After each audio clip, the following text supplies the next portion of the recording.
À la rentrée 2021, 51 000 étudiants en situation de handicap, dits ESH, sont recensés dans les établissements d'enseignement supérieur publics, soit 2,2% des effectifs étudiants.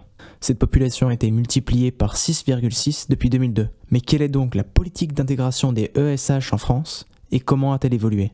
Avant les années 2000, l'accueil des étudiants en situation de handicap était souvent limité. Les universités ne disposaient pas toujours des infrastructures nécessaires. Pensez aux escaliers de la Sorbonne, un obstacle infranchissable en fauteuil roulant.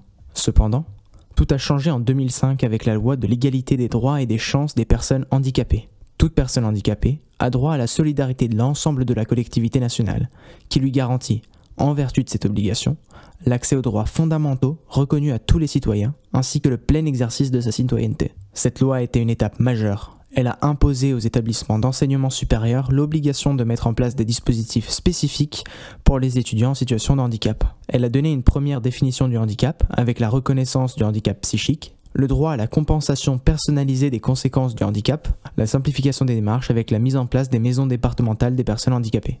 Ainsi sont nés aussi les bureaux de vie étudiante handicap, les BVEH. Ces services sont là pour accompagner les étudiants et mettre en place des aménagements raisonnables. Les universités ont aussi travaillé sur l'accessibilité physique de leur campus, avec des rampes d'accès, des ascenseurs, des toilettes adaptées. La technologie a également joué un rôle crucial. Les cours et les ressources pédagogiques sont devenus plus accessibles grâce à la numérisation. Bien que des progrès aient été réalisés, il reste encore des défis à relever pour assurer une pleine inclusion des étudiants en situation de handicap dans l'enseignement supérieur en France. Cependant, l'engagement des universités et les cadres légaux en place sont des étapes importantes et dans la bonne direction.